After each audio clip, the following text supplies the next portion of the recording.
Iya, Likuiditas betul, kering, betul, betul betul, nggak betul, ya? betul. Sampai market tuh merah ya, Nah, sepi. mereka Market sepi. jual dulu sahamnya, Eh. ya. Mereka ambil dananya, ikutan Betul. IPO CDA. Katanya begitu. Bidnya tebal banget ya, yang mau beli tuh antriannya 3T. Menurut perhitungan saya 3T itu sampai 1000-an pun nggak bakal belum dapat barang. Sebenarnya owner yang bagus itu owner yang sebenarnya udah nggak butuh uang. Owner yang bagus, owner yang nggak butuh uang. Iya. Kalau nggak butuh uang, kenapa IPO? Ini nyindir saham-saham fundamental nih. Tapi fundamental juga penting ya, saya nggak bilang fundamental nggak penting. Karena kalau sahamnya naik terus tapi fundamentalnya nggak mengikuti juga dia bakal crash. Berarti banyak juga orang waras ya, 400 ribuan orang paling ngantri ya. Iya, betul, betul. Saya aja masih ngantri ini. Iya, saya juga Tapi nggak dapat. Setiap hari jam 12.01 ya, Iya. 001 saya udah antri itu. Sama, saya juga ada yang... Sampai sekarang nggak dapat. Betul, betul.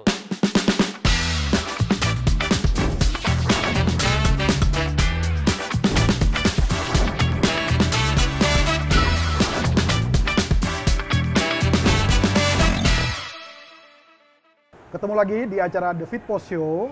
Hari ini kita akan membahas satu tema tentang IPO CDA paling oversubscribe tahun ini. Kenapa bisa begitu? Nah, hari ini kita mau bahas, ini paling menarik ya, terutama Anda yang trading saham atau investasi saham. Kelebihan permintaan itu sebanyak 563 kali lipat. Ini suatu angka yang luar biasa. Dan ini adalah yang mencetak rekor selama Bursa Efek Indonesia terbit ya atau lahir. Nah, hari ini kita mau bahas terkait dengan oversubscribe yang sebesar itu.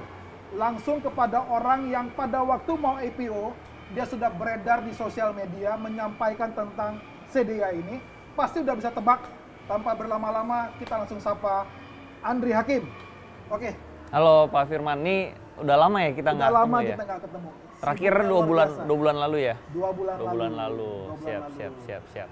Nah, Terus beli nggak CDIA-nya? beli tapi dapatnya dikit ya? Oh iya, saya juga dapetnya dikit. Masa sih? Dikit. Bukan fixed allotment? Wah, Nggak dapet. Oh, nggak Dari dapet ya? dari IPO juga. Cuman saya timpuknya uangnya gede. Oh, timpuknya berapa? Bisa di-spill nih? Timpuknya ya hampir 100 lah. Waduh. Saya 1%-nya kok. Oke.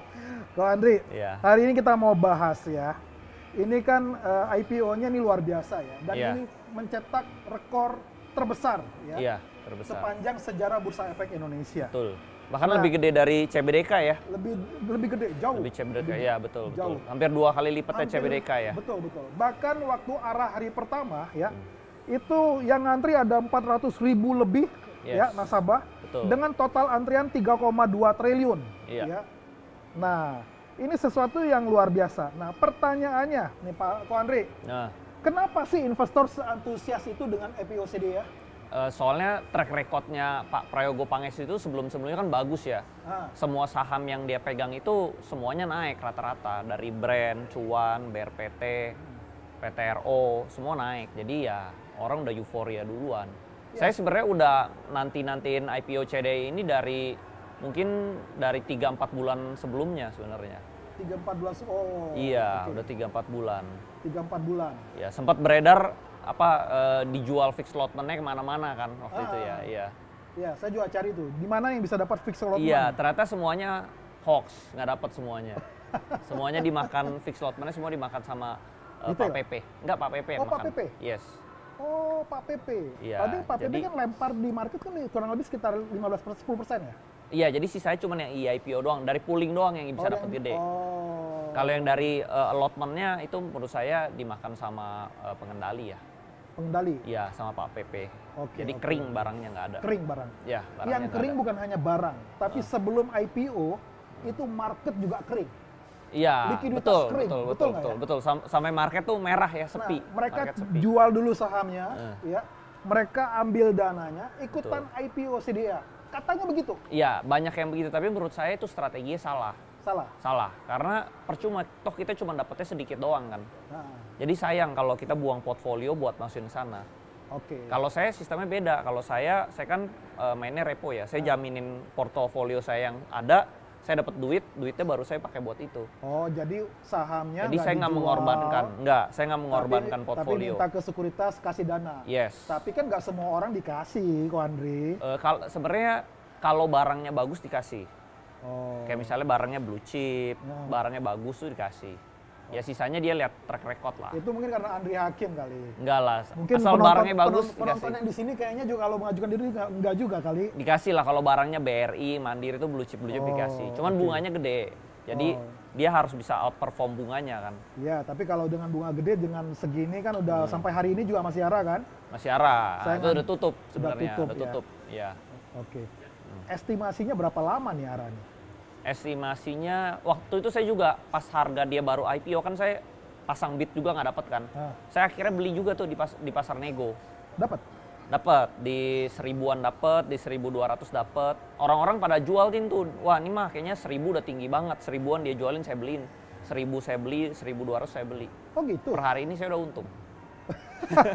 Iyalah, yang masuk hari ini juga kalau dapat barangnya pasti untung. Iya. Iya kan? Masih untung. Ya udah untung. Oke. Oh, berarti belinya pasar nego. Per hari ini kan udah 1500-an ya. Nah, mungkin bisa diceritakan ke 300-an pemirsa perak. pasar nego tuh caranya gimana? Mereka datang ke sekuritas atau gimana? Pasar nego tuh sebenarnya kita tinggal lihat di nego aja, klik nego tuh kan ada orang ngelisting tuh barang-barang nego. Itu tinggal kita ngomong sama ini aja, sekuritas ya. Oke. Minta bantuin beliin dong. Gitu. Nanti mereka yang akan kontak si pemilik barang. Yes, si pemilik barang. Iya. Mau dilepas nggak harga segitu? Iya, betul. Dia biasa udah pasang kan, dia mau lepas di harga 1200, ya udah saya beliin aja. Kenapa mereka nggak lempar aja di retail? Kan mereka bisa lempar sekarang, Kalau tapi sampai sekarang tetap aja nggak kalau dia lempar ke retail waktu itu kan harganya baru 190, baru 200, 300 gitu. Orang merasakan, wah dia jual di 1200, saya udah untung 3 kali lipat. Kemarin di pasar nego berapa harganya? Saya beli di 1200. Padahal harganya masih 190, saya beli udah 1200. Hampir 8 kalinya. Sampai sekuritas saya bilang, lu gila banget, berani banget, itu nanti koreksi loh. Enggak lah, saya yakin masih naik. Terus saya beli aja. Keyakinan apa yang membuat Ko Andri bisa seyakin itu? Karena bidnya tebal banget ya, yang mau beli tuh antriannya 3T. Menurut perhitungan saya 3T itu sampai 1000-an pun nggak bakal belum dapat barang. Terlalu dikit. Oke. Jadi menurut saya 1200 masih oke ya. Oke, nah itu dari sisi hanya semata-mata karena nama Pak PP-nya, yang selama ini kalau IPO saham itu selalu harganya naik kencang, atau memang dari sisi bisnisnya juga menjanjikan? Sebenarnya kalau dari sisi bisnis sih udah overvalue, sudah kemahalan. Oh, dari sisi bisnis sudah overvalue. Tapi kan orang lihat Pak PP-nya ya, lebih lihat ke orangnya ya. Karena kalau kita mau pelajarin CDI ini sebenarnya pelajarinnya cuan, saham cuan. Dari 200 ke 10.000? Yes, dari 200 dia terbang ke 10.000 kan. Jadi 10.000 lebih sebenarnya 16.000. Oh, 16.000? 16.000 dia stock split jadi 1.600 sekarang. Oke, sekarang 1.600. 1.600. Persis di harga sekarang. Iya, 1.600 itu sebenarnya udah 16.000. Iya. Nah, bayangin 200 perak aja bisa jadi 16.000. Iya. Nah, ini kan harganya nggak beda ya, ini kan juga 190 apalagi sesudah kan. stock split biasanya naik lagi tuh. Nah, ya ini juga sama 190 ya, pasti orang udah pikir wah ini jangan bisa 10.000 nih. Nah, tetapi ini menarik nih. Udah over value, IPO sampai marketnya kering ya. Lalu Ko Andri juga bisa berani beli 8 kali daripada harga saat itu ya. Iya. Udah over value dibeli di harga tinggi lagi. Iya. Yang mendasari apa ya? Kenapa bisa seberani itu gitu? Karena saya itu nggak suka barang-barang yang cuma murah doang. Banyak saham-saham di bursa saham tuh murah tapi dia nggak kemana-mana, murah-murah aja. Tapi ada juga yang mahal tapi bisa lebih mahal lagi gitu loh. Jadi untuk yang satu ini sebenarnya udah mahal dong? Udah mahal tapi bisa lebih mahal lagi. Nah, saya lebih penting kan kita ngejar gain yang penting. Cuman kadang ada orang kan idealis ya, dia mau carinya yang murah gitu loh. Tapi kadang banyak juga yang murah-murah aja nggak kemana-mana gitu. Oke, nah. Mendingan kita mahal, kayak contohnya misalnya orang bilang Pantai Indah Kapuk udah mahal, tapi bisa lebih mahal lagi gitu loh. Misalnya jam tangan Rolex udah mahal, tapi kan bisa lebih mahal lagi. Tas Hermes sudah mahal, bisa lebih mahal lagi gitu loh. Sedangkan ada jam murahan nih di pasar baru gitu, murah-murah aja kemana-mana gitu loh. Dijual juga nggak laku ya? Yes, jadi yang kita lihat itu sebenarnya value. Value itu yang penting dia bisa naik lebih tinggi lagi, nggak apa-apa.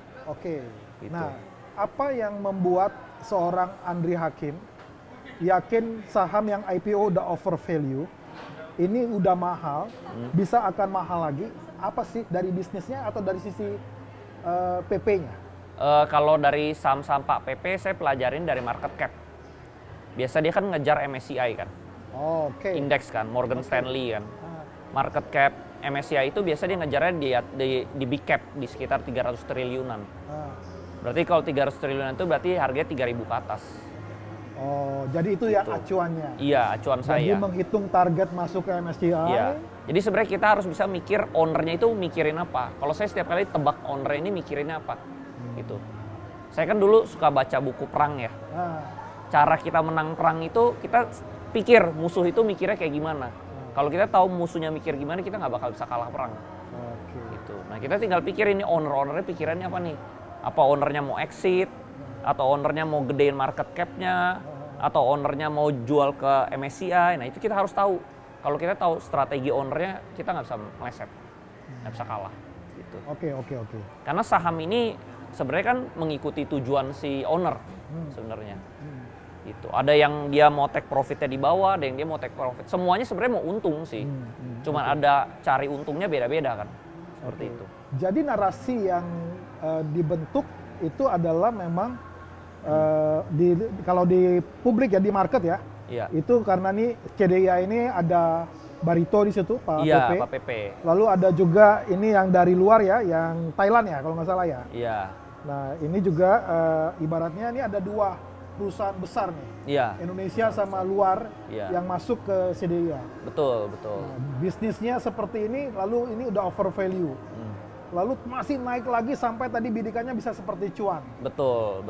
Ini karena memang melihatnya dari sisi Dari owner, kepentingan ownernya, betul. owner. Kepentingan Oke. ownernya. Nah, Ko Andre, owner siapa lagi yang kira-kira yang menurut Ko Andre yang mirip seperti PP? Sebenarnya owner yang bagus itu owner yang sebenarnya udah nggak butuh uang.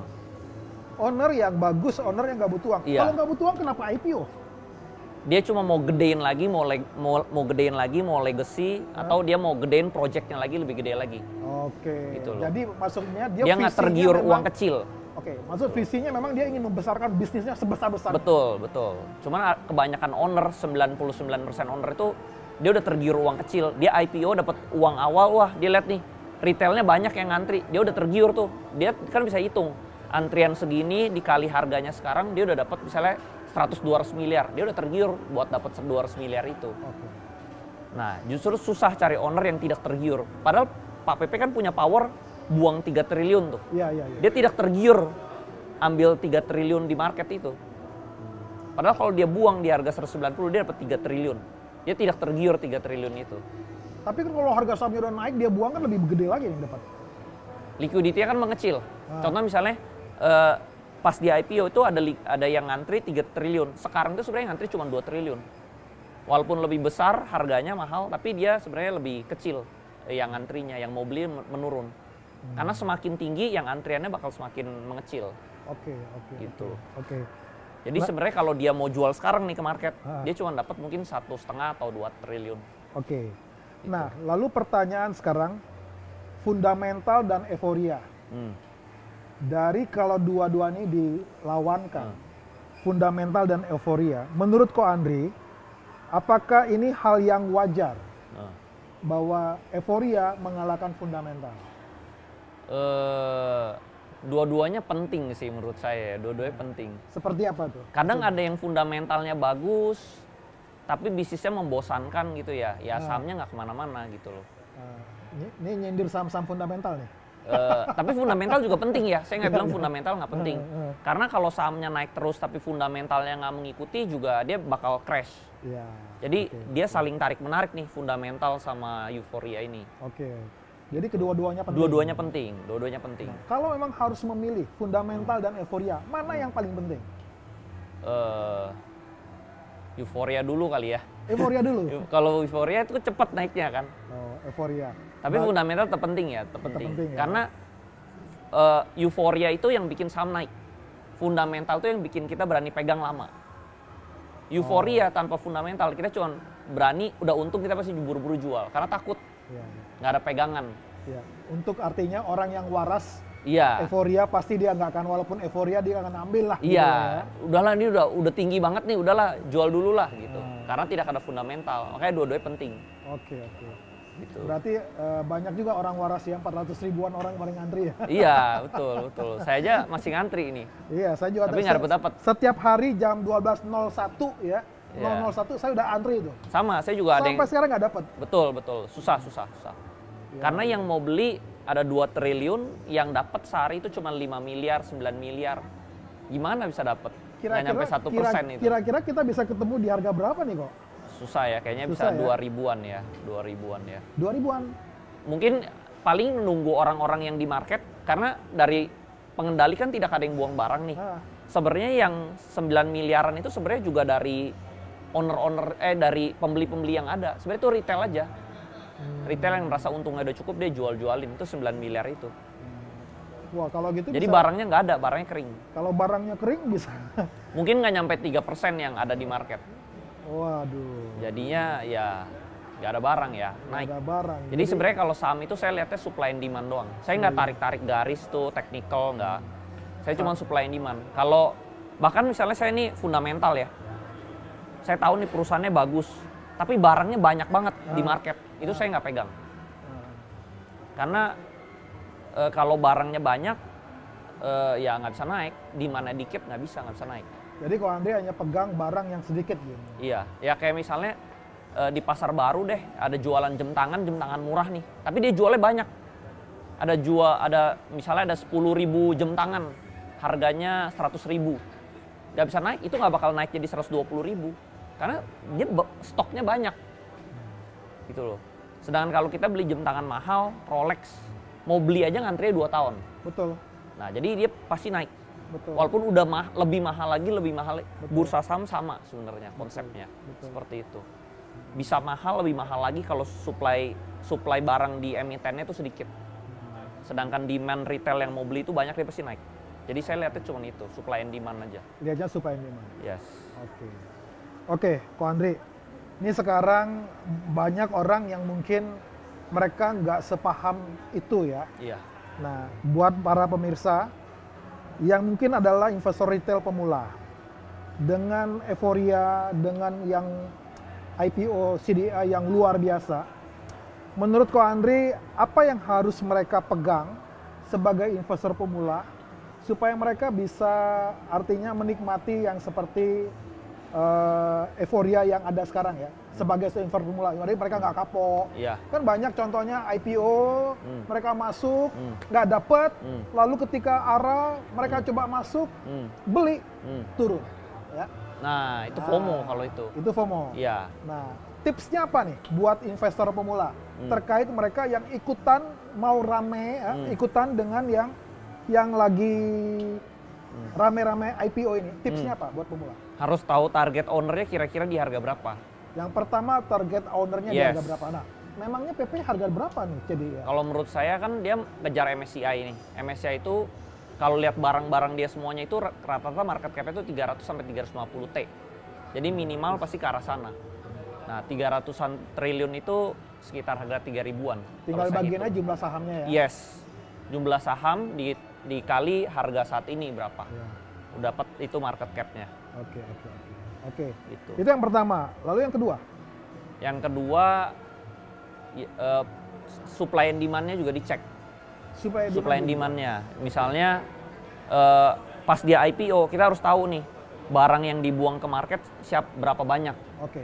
Gitu loh. Pertama dari pooling itu berapa banyak. Biasa pooling itu 20%. 20 tergantung kelas besar apa kelas kecil ya. Bisa 10%, bisa 20% atau 20M. Kalau kelas kecil biasa sekitar 20-an M.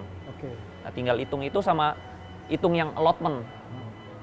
Allotmentnya dibeli sama holder jangka panjang atau dibelinya sama jangka pendek. Oke. Karena yang holder ini bahaya nih yang dari fixed allotment ini. Ya. Gitu. Contohnya waktu itu di CBDK ya, yang anak perusahaannya Pantai Indah Kapuk, itu kan dia naik 4 hari terus udah gitu kan longsor, Ya. terjun. Nah, Ya. itu karena yang fixed allotment tuh jualan. Oh. Itu cara mengetahuinya holdernya seperti apa tuh? Kalau saya cari tahu ini fixed allotment-nya itu pembeli siaganya itu siapa? Dari pihak owner atau pihak luar. Nah, kalau pihak luar, hati-hati.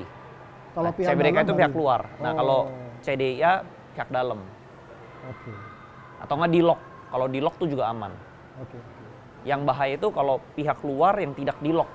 Nah, dia pasti kebanyakan orang itu 99 orang itu tergiur sama uang. Begitu dia udah duitnya dia fix allotment taruh misalnya 50M, Iya. udah jadi 100M, tergiur dong, jual. Itu yang bikin harga turun. Selama nggak ada yang jual, saham ini bakal naik terus. Kalau ada yang jual, dia turun. Cuman itu doang saya basicnya. Saya nggak tarik-tarik garis, nggak teknikal, nggak. Kalau kita ambil poin itu, berarti ini bisa jadi CDIA bisa tembus 5.000 dong dalam waktu dekat. Ya bisa iya, bisa enggak sebenarnya. Bisa iya, bisa enggak. Disclaimer on ya. Disclaimer Penyebutan on, harga ya. atau saham di dalam Bisa iya, acara bisa ini enggak. adalah sesuatu untuk konten edukasi, Iya. bukan betul. untuk keputusan ajakan membeli atau menjual. Iya. Oke, itu yang kedua kok. Ya, kita mengetahui holdernya siapa. Yang ketiga apa? Barangnya sebagus apa gitu. Bidangnya. Bidangnya. Contoh misalnya kalau bidangnya terlalu kecil juga nggak bisa ditarik setinggi-tinggi banget kan. Oke. Contoh misalnya bidangnya F&B, Ah, ya nggak bisa dia sampai berapa triliun, nggak bisa Ya. gitu. Misalnya F&B mau ditarik sampai 100 triliun ya nggak bisa lah. nah, artinya disitulah fundamental bekerja. Iya, jadi fundamental juga penting, industri itu penting. Nah Oke. kalau Pak Pepe kan industrinya kan Udah tahu ya. Chemical, ini ada untuk chemical, infrastrukturnya, ada shipping, betul. ada energi, Gudang juga. ada gudang. Betul. Ini kan bisnisnya juga triliunan.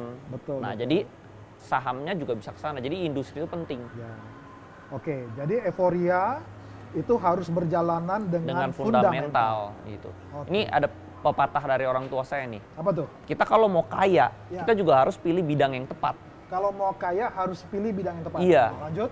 Mau sejago-jago, misalnya mau sepinter-pinter apa, sejenius apapun, kalau bidangnya kita salah, nggak bakal bisa. Misalnya kita jualannya bakso, Nah, bisa nggak jadi triliuner? Nggak bisa.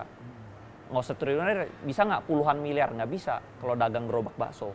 oke. Jadi bidang itu penting. Ada bidang yang bisa jadi gede, ada bidang tuh yang nggak bisa gede, kerdil. Mau sepinter apapun dia emang segitu mentoknya plafonnya. Jadi bidang itu penting. Itu kalau di bisnis real. Nah, Di bursa saham juga sama. Ada bidang yang bisa jadi gede, ada bidang tuh mentok. Plafonnya segini. Orang udah malah bidang industri ini udah segini levelnya gitu. Iya, Nggak bisa iya, lebih mahal lagi oke. gitu. Jadi Oke. bidang penting. Oke, pemirsa, pasti ada tadi udah 1, 2, 3, pasti ada yang keempat dan kelima. 4 dan 5 mau tahu apa? Ikutin kelas Andri Hakim yang akan diadakan secara rutin. Tinggal ikutin sosial media kita, cari informasinya di sana, ya. Bisa daftar di situ. Dan acara ini diadakan rutin kelas ini. Saudara akan bertemu dengan Andri Hakim, ya. Dan kita akan bisa ketemu juga dalam acara podcast seperti ini, langsung ketemu sama orangnya. Dan tanpa berlama-lama, ikutin terus acara podcast ini bersama dengan Andri Hakim. Ketemu lagi di acara podcast selanjutnya. Makasih, Ko Andri. Siap, thank you Pak Firman.